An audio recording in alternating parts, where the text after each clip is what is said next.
ভিতকে শক্ত করার জন্য আমাদের দল, আমাদের নেত্রী, আমাদের এখানকার কর্মীরা এবং এখানকার নেতারা এবং আমরা সবাই মিলে চেষ্টা করছি কেশপুরের মানুষ যেন ভালো থাকে, সুখে থাকে এবং সবাই যেন একসাথে থাকে। রাজনীতি এমন একটা জায়গায় চলে গেছে, কে হিন্দু কে মুসলিম সেটা নিয়ে রাজনীতি হচ্ছে, কিন্তু আমাদের দল সব সময় সমস্ত ধর্মকে একসাথে রেখে একটা উন্নয়ন করার চেষ্টা করেছে। আমি যদি আমার কথা বলি, গত 10 বছরে আমি সৎভাবে কাজ করার চেষ্টা করেছি, যে করোনার সময় হোক বা ঘাটালে বন্যা সময়। আমি আপনারা সবাই জানেন যে কেশপুর যেহেতু ঘাটালের মধ্যে পড়ে, ঘাটাল লোকসভা কেন্দ্র, কেশপুর অনেকগুলো অঞ্চল কিন্তু বন্যার জন্য এফেক্টেড হয়, অনেকগুলো অঞ্চল জলের মধ্যে ডুবে থাকে।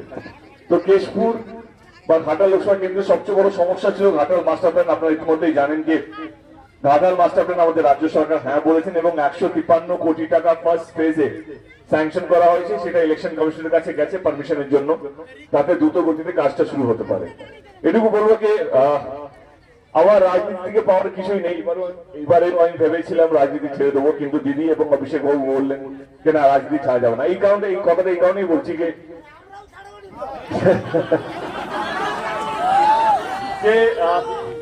রাজনীতি থেকে সত্যি আমার কাছে রাজনীতির মানেটাই হচ্ছে মানুষ। তো আমার কাছে এটাই যে মানুষকে কিভাবে ভালো রাখা যায়, মানুষকে কিভাবে শান্তিতে রাখা যায়, এটাই আমার 10 বছরের আমার সত্যি কথা বলতে গেলে 2014-তে যেটা এটাই ছিল কি মানুষকে কিভাবে ভালো রাখবো। এটা এখনো মানি, এটা এখনো বিশ্বাস করি এবং সামনের 5 বছর এত গরমে এতগুলো মানুষ যখন সারা রাস্তা দূরে এবং আমি ঘাটাল লোকসভা কেন্দ্রে সব জায়গায় প্রচার করছি সকাল থেকে রাত অব্দি, মানুষের ঢল, মানুষের বিশ্বাস, মানুষের আশীর্বাদ, মানুষের ভালোবাসা ভরপুর পাচ্ছি।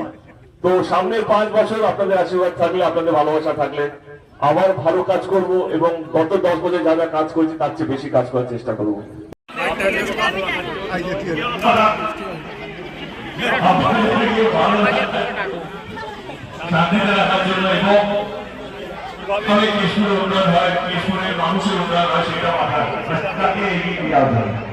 আমার পজিশনে নির্বাচন আপনাদের যদি মনে হয়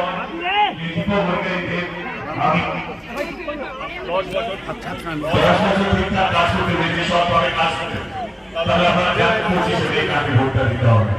আমি আপনাদের ছোট ভাই, আপনাদের আশীর্বাদ দেওয়ার জন্য এসেছি, আপনাদের ভালোবাসা দেওয়ার জন্য এসেছি। ভালো থাকবেন।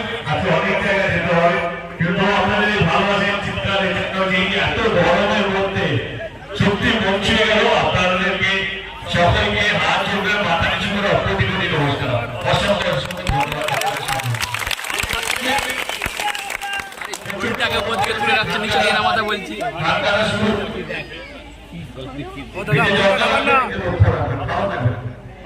নিউজের জন্য কাজ হচ্ছে।